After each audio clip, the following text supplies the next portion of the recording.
The one thing I saw you be the most passionate about and the most thumping about on the table about was that pipeline across Nebraska. 20,000 direct 20,000. jobs. That pipeline, in the next 2 decades, the most important thing in this country is going to be water. And our biggest resource in the state of Nebraska is that aquifer. And if you sit there and tell me, oh, it's not going to leak, the pipe's not going to leak, I'm sorry. You take that pipe across there and it leaks and it's ruined our best natural resource.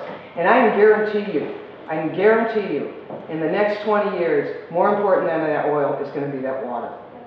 And I don't know how you can just let go of all that and be so passionate about that, but at the same time, the passion I hear from you is about getting that pipeline across, making sure that debt ceiling isn't raised. And your record shows that you don't have any problem raising a debt ceiling.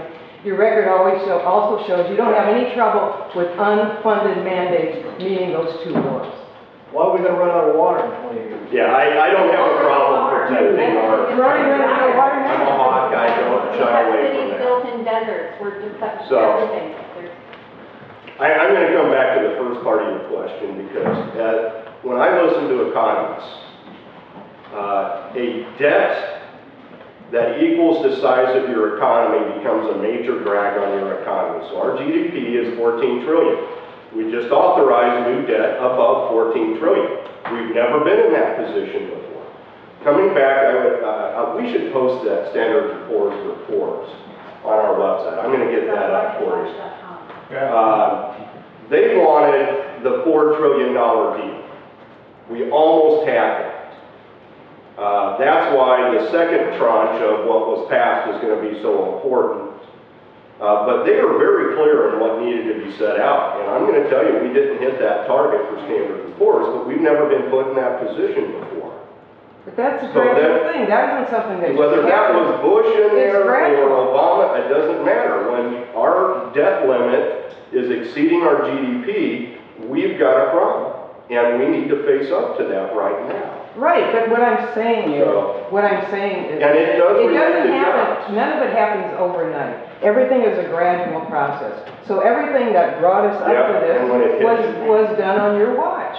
Okay. And that's all I'm saying is, I don't understand how you can have such a passion for one thing and not have a passion about people having jobs. It's so important for our economic future. It is about creating jobs, and that's why I'm so passionate about it. About the pipeline is going to create permanent jobs or temporary jobs? 50 years. And if you destroy your water, what good are those jobs going to do? Well, can I submit to you that I would appreciate, there's a lot of pipelines running over the aquifer. Some are over 30, 40 years. Those are the ones that I would be concerned about. Well, then how come there's no concern about removing those pipelines? That's what I'm asking. Pardon me? That's what I'm suggesting is that should be the focus.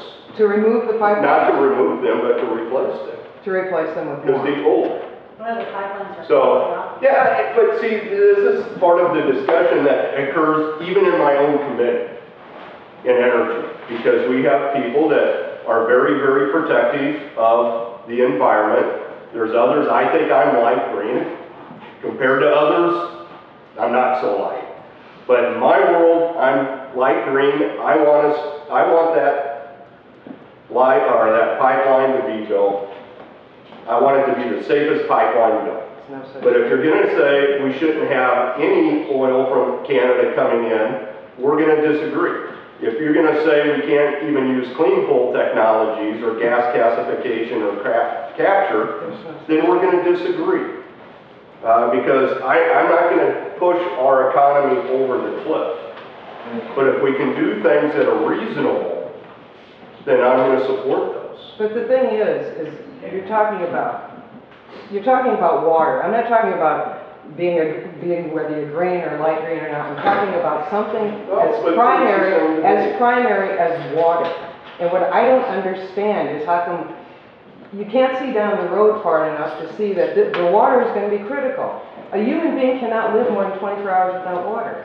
You can live 4 days without food, and God knows you can probably live a lot longer without oil. But you keep talking about clean coal. There's no such thing. There is no such thing.